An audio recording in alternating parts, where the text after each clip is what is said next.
los cables que nos sujetan.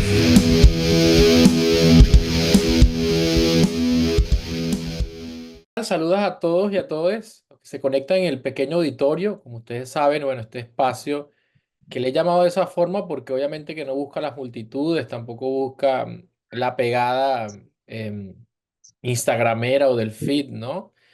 Sino es un espacio, como les comentaba en videos anteriores, donde para mí el éxito está en llenar un pequeño auditorio, ¿no? Un pequeño auditorio son 200 personas son un pueblo chiquito, por ejemplo, ¿no? Un auditorio se llena con 2 y 3 salones de clase, y para mí con 2 y 3 salones de clase, con un solo salón de clase ya uno está comunicando cosas maravillosas a la comunidad de sentido a la que pertenece. Hoy tenemos como invitada a José Bordón. Voy a leer una biografía y después vamos a estar conversando sobre su obra, sobre su trabajo, que es un trabajo súper interesante. José Bordón nació el 29 de abril de 1989 en Caracas, Venezuela. Al año de su nacimiento, su familia se mudó a Maracay, estado Aragua. La vida se volvió un poco más sencilla en la ciudad Jardín, solo una casa grande en los Olivos Nuevos y una rutina urbana típica de los barrios del centro. Sus primeros años estuvieron rodeados de los libros de la biblioteca de su padre. A pesar de las altas y las bajas de la familia se mantenía unida. Cuando tenía 10 años, su familia se separó y por un periodo de 9 años vivió en el barrio de San Vicente. Mientras estudiaba en el liceo, gracias a las lecturas nocturnas de cuentos de terror, en especial narraciones extraordinarias de Edgar Allan Poe, comenzó a interesarse en la escritura creativa. El primer cuento de terror escrito por José se llamó Malina, una historia de una niña perdida en un cementerio alemán. Al graduarse de bachillerato empezó a estudiar física pura en la Universidad de Carabobo. Con el paso de 1 año y medio decidió congelar la carrera para trabajar y enfocarse en lo que realmente le gustaba, la literatura. Entre tanto, trabajaba en una tienda como caletero. Comenzó a asistir al taller de literatura El Arco y la Lira en la Casa de la Cultura de Maracay. La profesora Gloria Dolande era la facilitadora y durante 9 años lo acompañó en su proceso como lector y escritor. En el 2009 decidió estudiar lengua y literatura en el Instituto Pedagógico Rural El Mácaro. Su vida cambió, la carrera lo ayudó a crecer tanto en lo profesional como en lo personal. Al graduarse en el 2015, comenzó a formar parte de la línea de facilitadores de Fundación Empresas Polar, en un programa que aún promueve la literatura y la escritura, perdón, la lectura y la escritura llamado El Placer de Leer, también en un espacio de lectura en la conocida Casa Alejo Zuloaga de San Joaquín del estado Carabobo. En ese mismo año comenzó el tour anti-bullying de Melissa Loto, que por cierto, por eso fue que lo conocí inicialmente a José. Este proyecto de tour anti-bullying de Melissa Loto es un proyecto educativo relacionado con una historieta y música para la promoción del respeto y la paz. Este proyecto duró hasta el 2020, en plena llegada de la pandemia por el COVID-19. Durante ese tiempo de confinamiento recordó algunas leyendas urbanas con las que había crecido y empezó a escribir sobre ellas. A partir de ese momento nació la idea de crear un libro dedicado a mitos, leyendas urbanas y experiencias misteriosas del estado de Aragua. Con el transcurso de 3 años, ha publicado a través de hilos en X, Twitter, y en una cuenta llamada Horror en la Ciudad, en Instagram, historias del folclore urbano aragüeño. Con este trabajo de recopilación se ha dado a conocer en diferentes medios y en espacios de Venezuela. Actualmente está preparando el lanzamiento del libro con todas esas historias misteriosas, desde Maracay hasta La Victoria y cada rincón del Valle Central de Aragua. José, bienvenido al pequeño auditorio. ¿Cómo estás? Muchas gracias por esa invitación. Realmente gracias por este espacio para conversar, para ahondarnos un poquito en esas historias y experiencias que tenemos nosotros como venezolanos. Genial, me encanta tenerte aquí. Me gustó mucho leer tu biografía porque, bueno, se parece a la biografía de todos, ¿no? O sea, me vi ahí, ¿no? En todo, me vi en todo, ¿no? Desde el asunto familiar que siempre nos transforma, ¿no? La familia siempre guiándonos, tanto en el movimiento como en la ruptura, pero sobre todo en la lectura de Edgar Allan Poe, ¿no? Así fue que yo me acerqué a la literatura también. Un primo que llega, estaba estudiando cuarto año, mi primo, yo estaba un poco más chamo, y me habla del corazón delator, ¿no? Mm, Y de Horacio Quiroga, ¿no? La gallina degollada. Yo quedé a partir de ahí como prendado con eso, ¿no? Cuéntanos un poco sobre ese proyecto que ha cobrado tanta relevancia sobre el horror, ¿no? Pero no el horror foráneo, sino sobre todo el horror local, ¿no? ¿Cómo fluyó todo eso? Bueno, como estábamos en la pandemia, tenía el proyecto de Melissa Loto. Entonces estábamos en un espacio, un momento donde ya no se podían visitar las instituciones, ese contacto se perdió y decidí también darle como un descanso porque ya tenía más o menos 5 años en ese proyecto y, y de verdad necesitaba como un receso creativo. Entonces aproveché esos espacios de soledad, de, de conocerme a mí mismo de alguna manera y empecé a recordar estas leyendas urbanas con las que crecimos, porque siempre hay una historia, ¿sabes?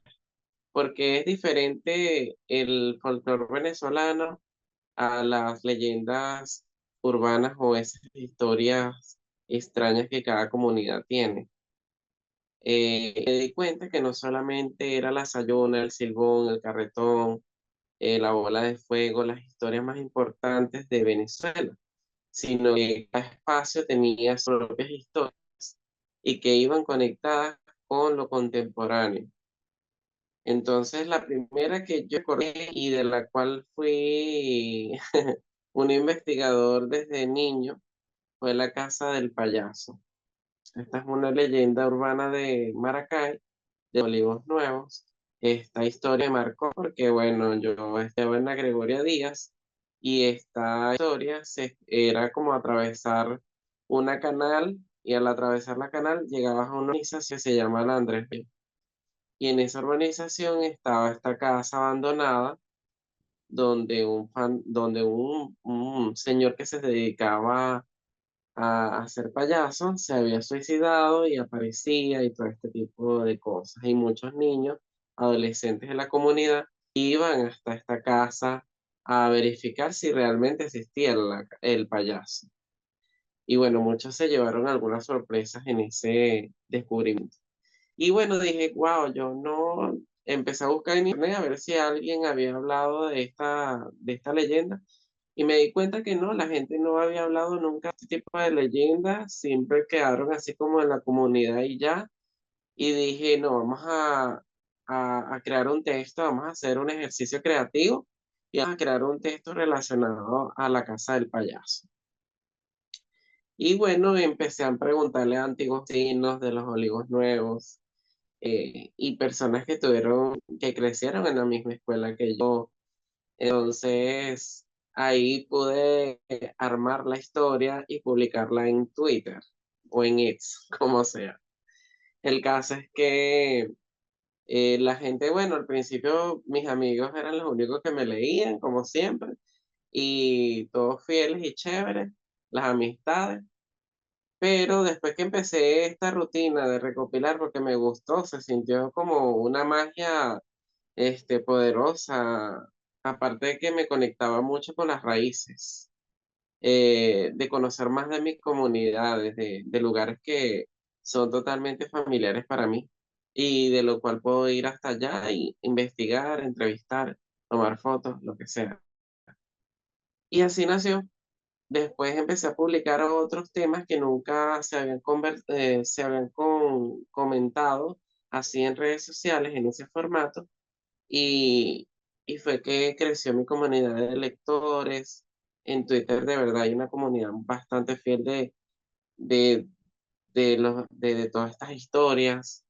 Y bueno, para mí ha sido un ejercicio muy bueno y espero pronto ya presentarlo en un libro para, para que todos tengan un poquito del estado de Aragua y este lado misterioso del estado de Aragua. Qué cool.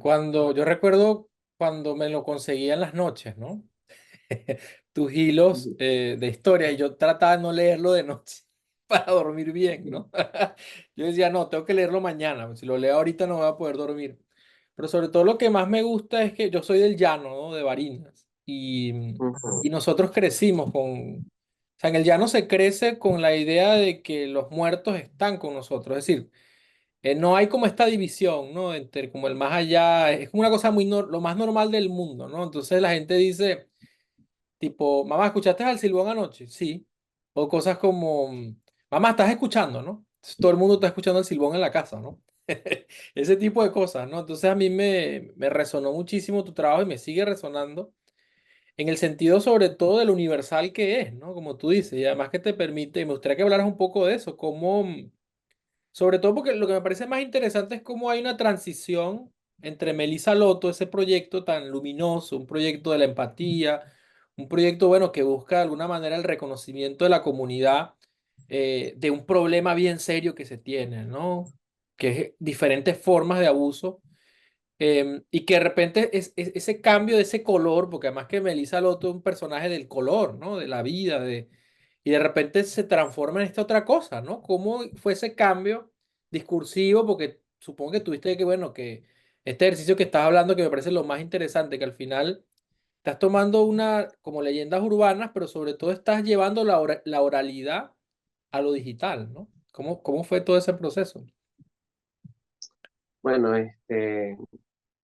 no era tan difícil. De hecho, hubo una parte de, de las historias de Melissa porque que yo dije, bueno, porque es un proyecto muy colorido, muy de empatía, donde conectaba con docentes, estudiantes, súper empático, y la energía bastante, una vibra bien interesante. Pero al llegar a pandemia, yo dije, creo que la pandemia cambió muchas cosas en nosotros, como la vida, pues, un momento histórico. Y dije, lo que pasa es que, bueno, voy a ser sincero, el proyecto de Melissa Loto ameritaba mucho apoyo. Era necesario mucho apoyo porque cada vez estaba creciendo mucho y ya el apoyo que yo necesitaba era más que todo monetario.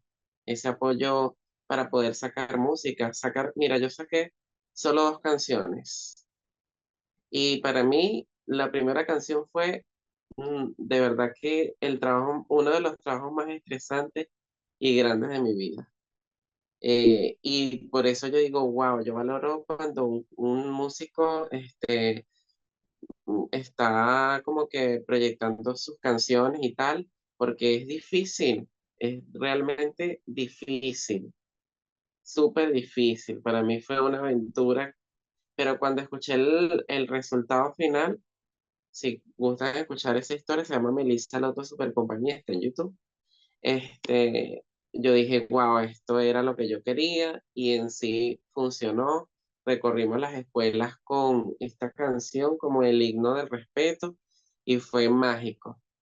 Pero ya llega un momento donde yo necesitaba y el país, la situación económica del país era difícil, era súper difícil. Entonces, no contaba con ese apoyo como tal y decidí descansar porque ya se me estaba escapando de las manos. Y de verdad que fue doloroso decirle hasta pronto a Melissa Loto.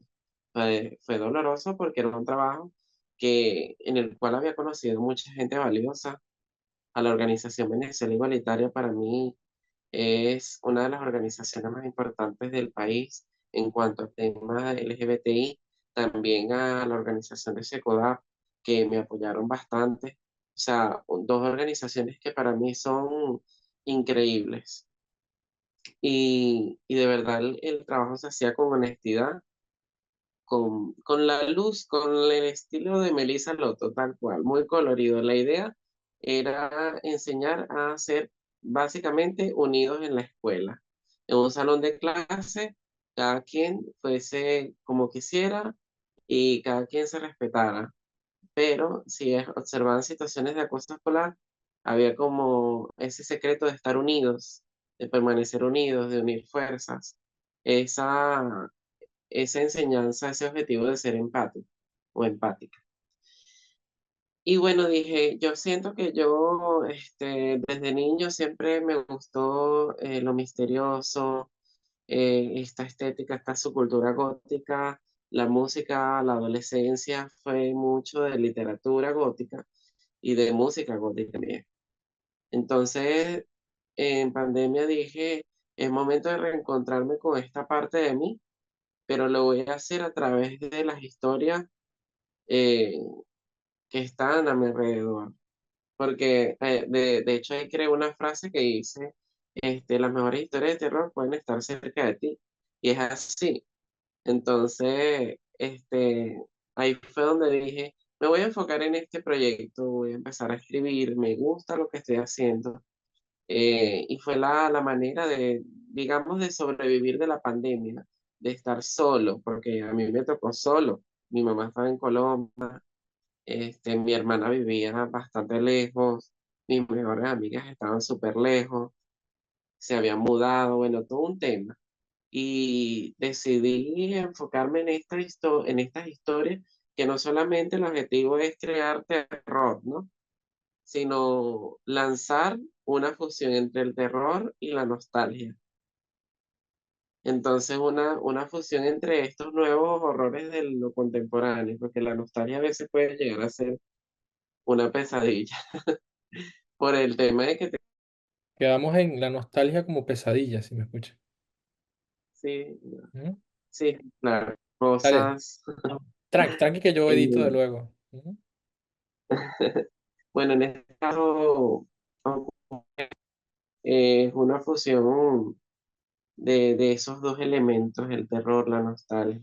Muchas de las historias están basadas en la década de los 80, en la década de los 90, en la década de los 2000. Esos detalles, por ejemplo, hay una historia que se llama Agramontes 11 y es la historia así de un demonio en un cyber. Entonces, trasladar al lector a un cyber del 2005 fue interesantísimo.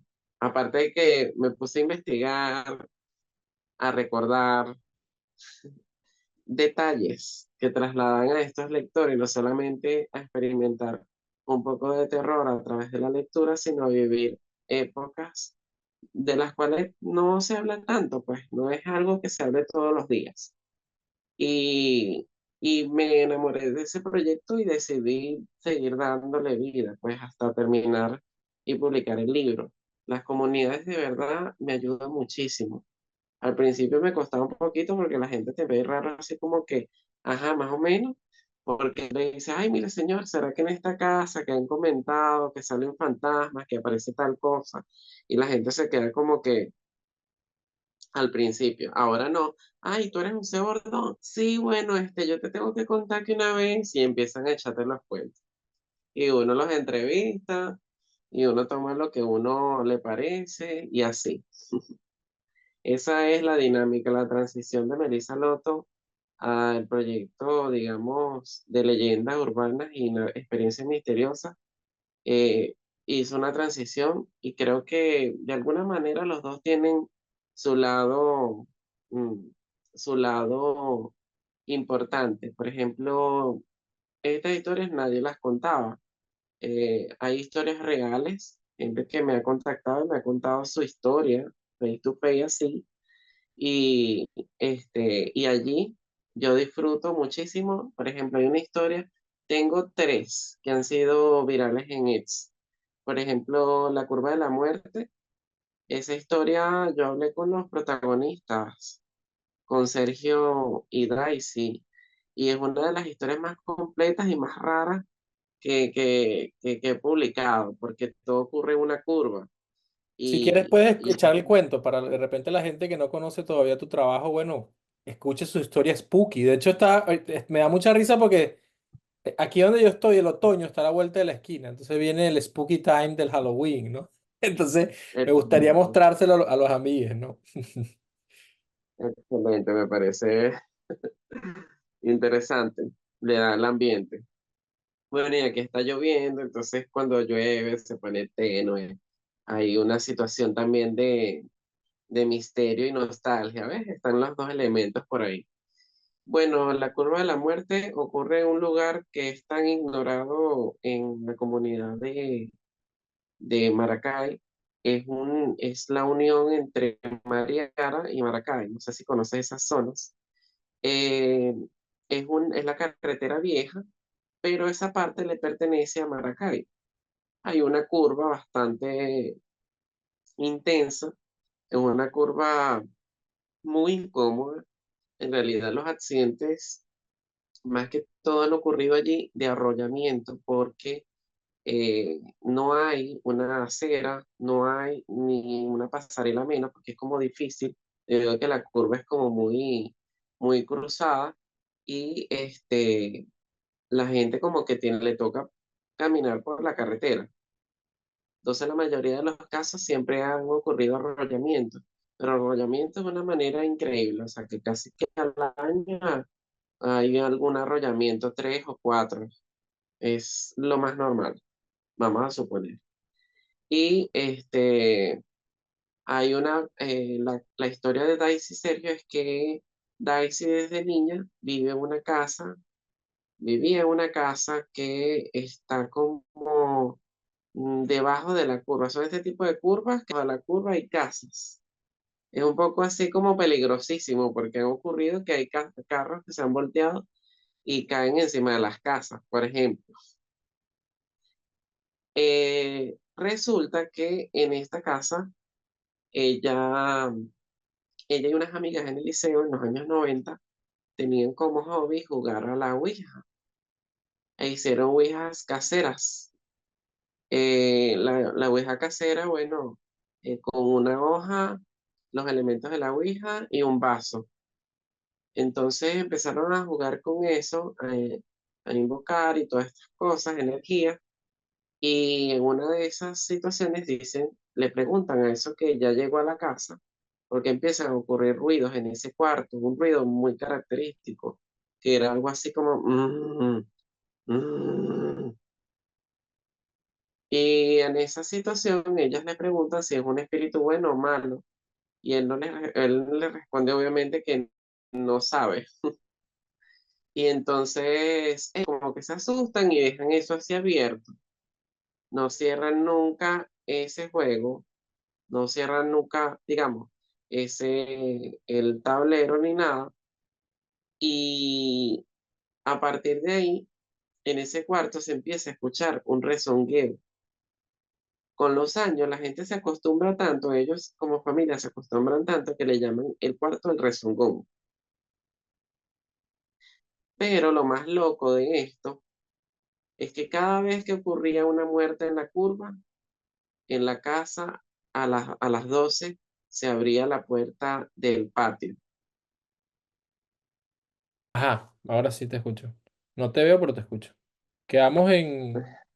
Se abría la puerta del patio cada vez que había enrollamiento.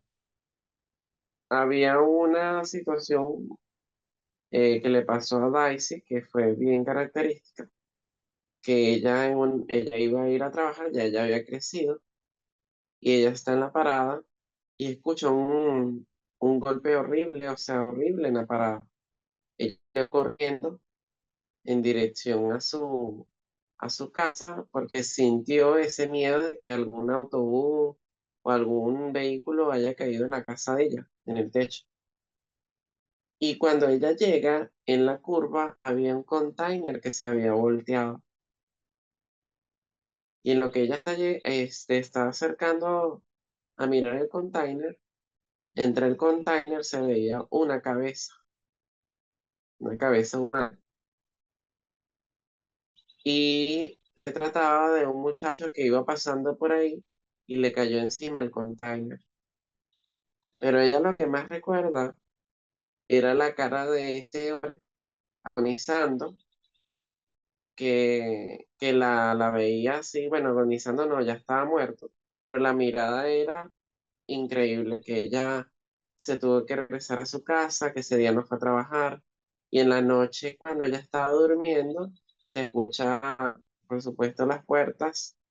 Y en lo que ella se asoma en dirección a la puerta, porque las puertas eran cortinas, ella ve el rostro de este muchacho entre líneas. Wow. Esta casa se convierte como en la morada de los muertos de esa curva. Eh, y fue así durante muchos años. Es una de las historias más locas y escalofriantes que he escrito. Y digo escalofriantes porque escuché a sus protagonistas. Y el final, por supuesto, bueno, sí los invito a que la terminen de leer, porque el final es muy loco. Ok, Eh, genial. pero bueno, el final lo pueden encontrar en Horror en la Ciudad. y tiene mucho que ver con con un tercer miembro de la familia y el cuarto del rezongón. Como que se revela el misterio, pero quiero que, si pueden, lo busquen, porque es un Claro. poco largo. ¿Cómo es, José, Pero tus redes sociales? ¿Puedes, por favor, comentarlas para las personas que nos están escuchando en el pequeño auditorio? claro que sí. Bueno, pueden, si usan Instagram, horror en la ciudad.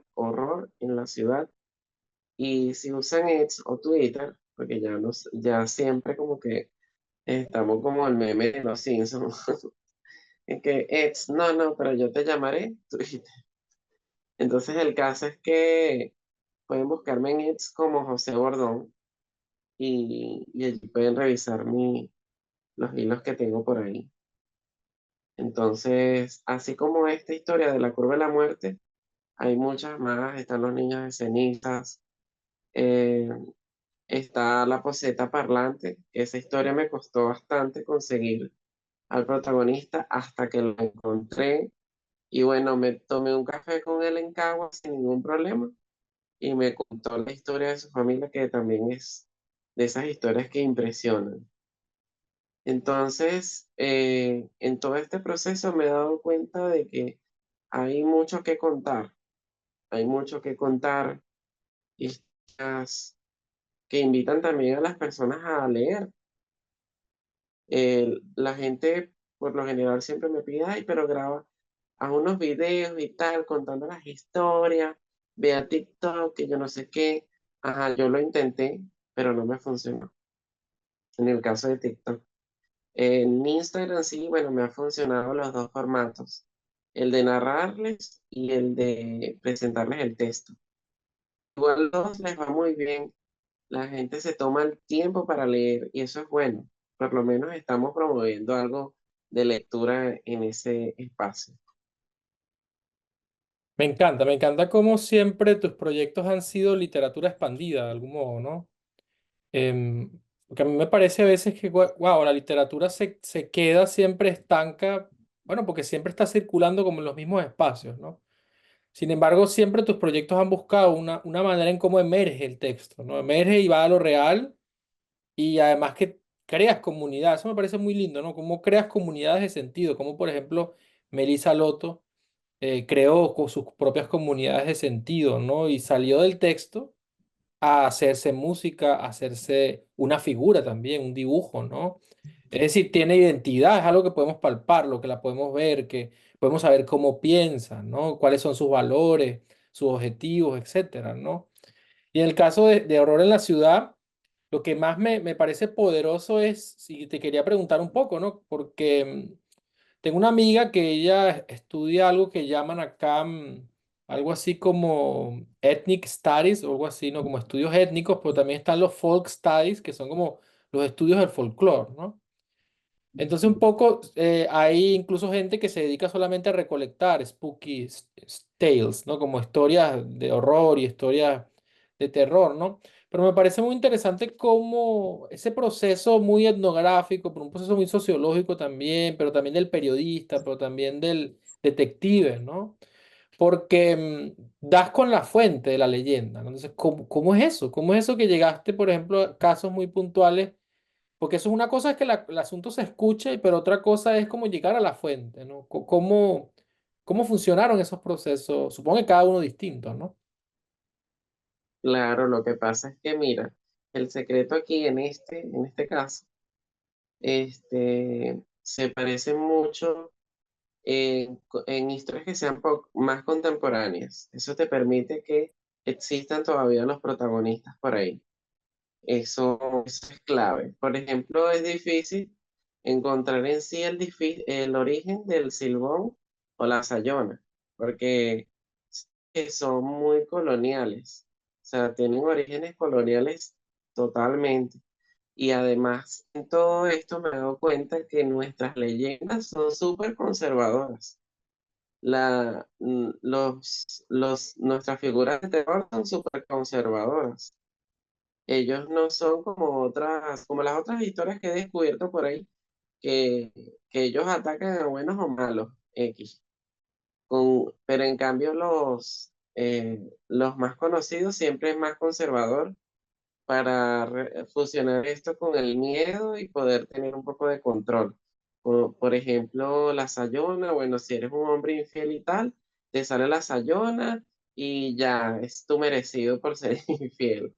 O en el caso del Silbón, si eres un parrandero, él te va a aparecer y tendrás tu merecido porque eres un parrandero. Eso te pasa porque eres muy parrandero. Ese tipo de cosas, pues. Nunca en esos orígenes había como que un enlace. Entonces puede que tenga más origen a la creación del imaginario colectivo. En Claro, cambio, algunas, por ejemplo, la poseta que habla, yo creía que era una leyenda en sí, una leyenda y ya. Yo dije, no, esto es un invento, esto aquí hay una fusión de realidad y ficción grandísima. No, hasta que conocí al protagonista, la familia, todo. Y ellos aseguraban, no, no era una poseta parlante. Ahí desmentía el mito, que era mucho más profundo todavía. Era una especie de zaguán que estaba como endemoniado donde se escuchaban voces. Entonces, obviamente la gente decía que era la poseta y ya.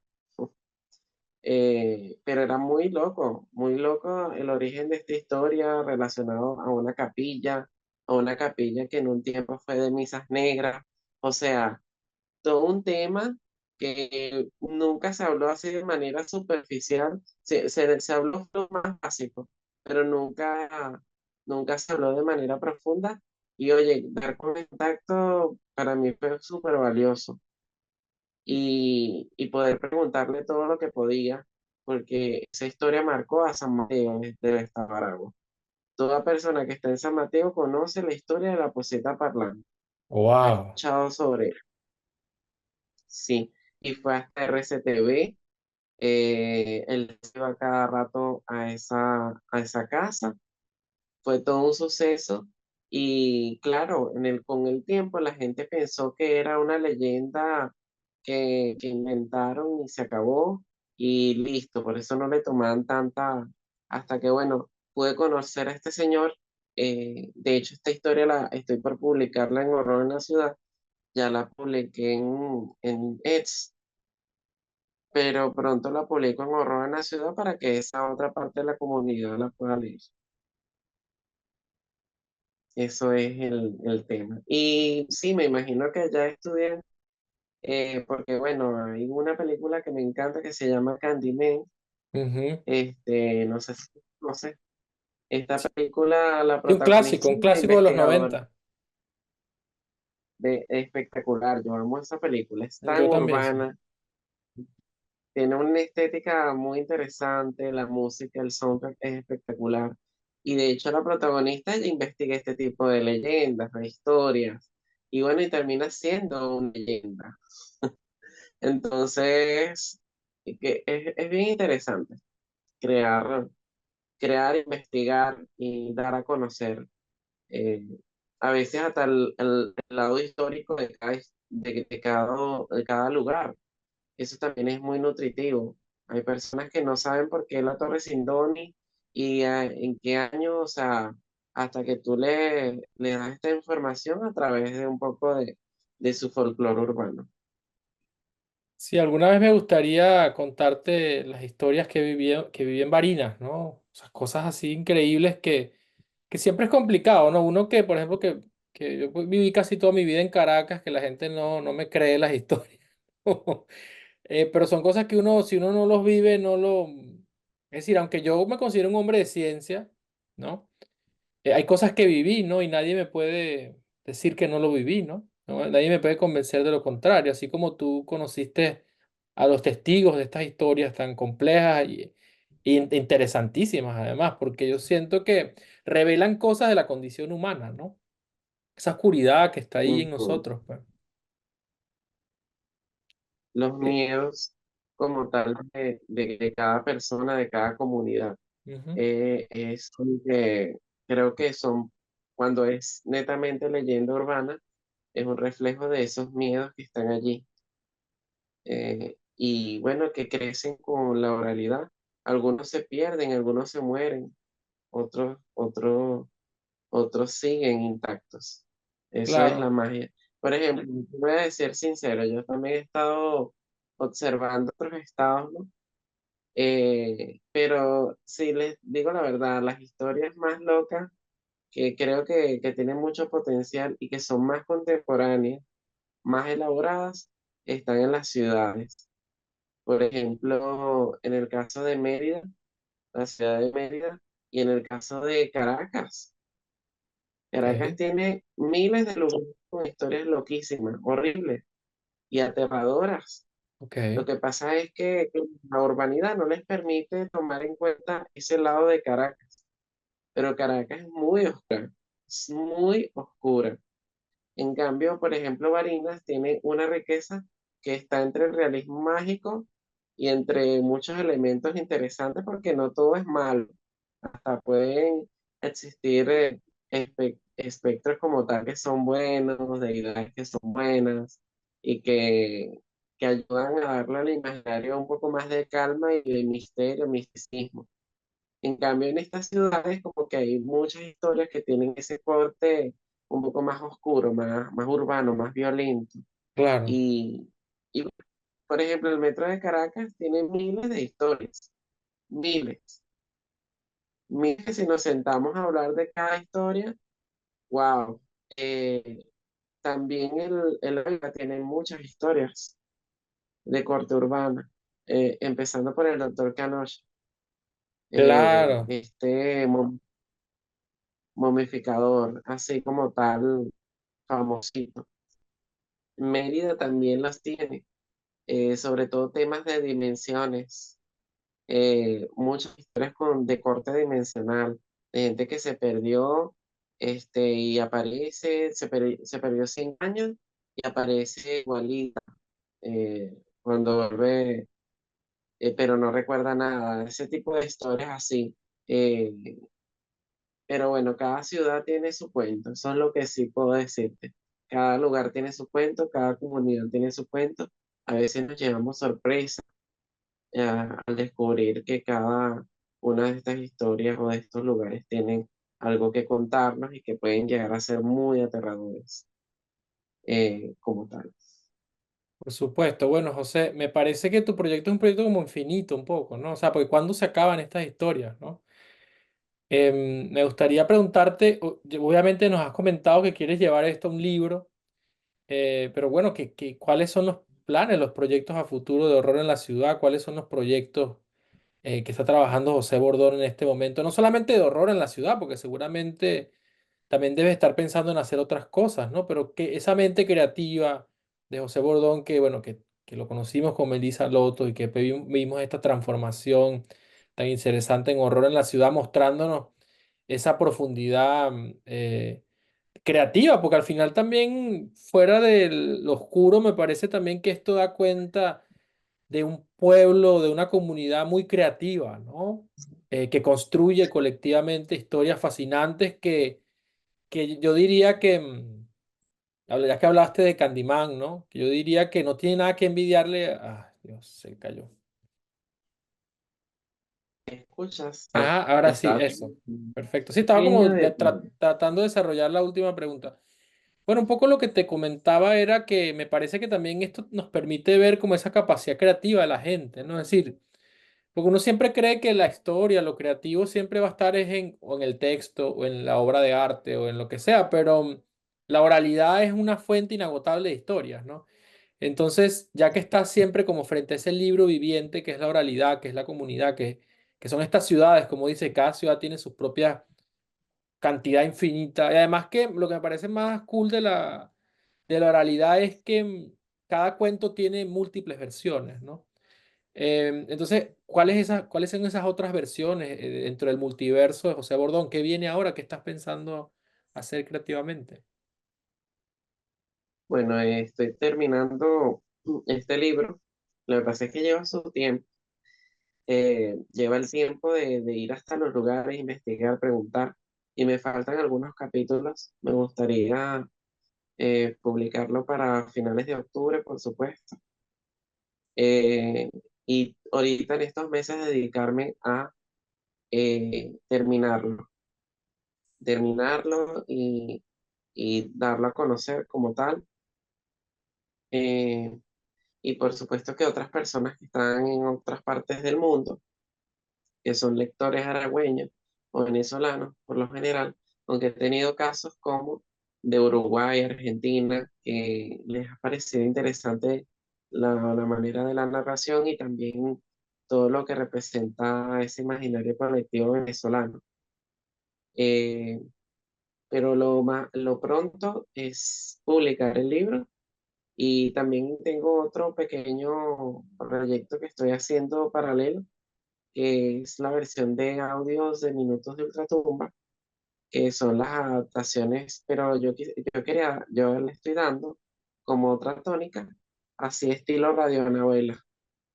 Entonces, porque hay personajes que tienen muchos diálogos, entonces obviamente no quiero hacer esos diálogos. Quiero Claro, invitar a varios artistas, de hecho estás cordialmente invitado para, para que nos ayudes, seas uno de esos personajes de, de algunos de estos minutos de Ultratumba para darlo en este formato. Es muy divertido cuando lo hacemos así. claro. Eh, nos, nos trae también recuerdos con Insólito Universo y, y bueno, esos dos son los que estoy así como que trabajando con, con bastante disciplina para que sea significativo a los lectores de Horror en la Ciudad y también de mi cuenta de Twitter. Muchas gracias, José. Bueno, esta es la invitación. Te cuento, José, que en el pequeño auditorio los invitados son los que cierran el programa, ¿no? Entonces yo hago un pequeño cierre y después tú nos comentas con qué idea final te gustaría cerrar y si te gustaría invitar a las lectoras, a los lectores, a las personas que están conectadas en el pequeño auditorio a que, bueno, visiten tus proyectos, ¿no? Pero antes quiero invitarles a que se suscriban al pequeño auditorio. Ustedes ya saben que esto ha sido una comunidad que ha crecido vertiginosamente en muy poco tiempo. Pasé de los 70 seguidores a 1500 y pico de la nada, ¿no? Esto ha sido una cosa muy loca, pero muy linda porque, bueno, porque como comenzó con la idea de los 200, las 200 personas para llenar un pequeño auditorio o para llenar un pueblo chiquito, pues termina multiplicándose porque al final la comunidad de sentido siempre va creciendo y es inevitable, pero compártalo, suscríbase, dele me gusta, sobre todo dele a la campanita para que le avise cada vez que tenemos invitadas maravillosos como José Bordón. Además que ahorita viene el Spooky Time del Halloween y seguramente ustedes van a querer contar estas historias. Además, uno nunca sabe cuando se va la luz o cuando uno quiere asustar a alguien, ¿verdad? O una reunión entre amigues.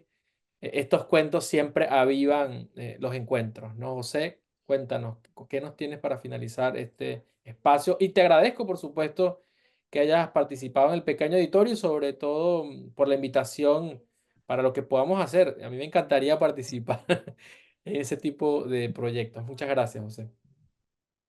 Bueno, oyentes del pequeño auditorio, de verdad muchas gracias por esta oportunidad, por escucharnos esta tarde.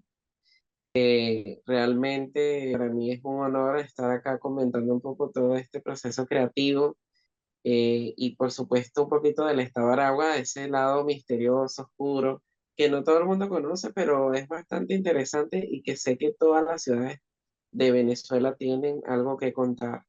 Les invito a que me sigan en José Bordón en Twitter y en Instagram en Horror Ciudad y se sumen a esta aventura espeluznante donde las historias y mejores historias de terror están cerca de ti.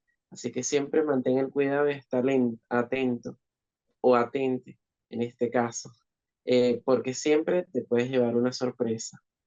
Muchas gracias por este espacio, por esta invitación de nuevo y espero poder escuchar la voz de Miguel, pueden escuchar esa voz en uno de estos minutos de Ultratumba como uno de los personajes icónicos del estado de Aragua. Cortar los cables que nos sujetan.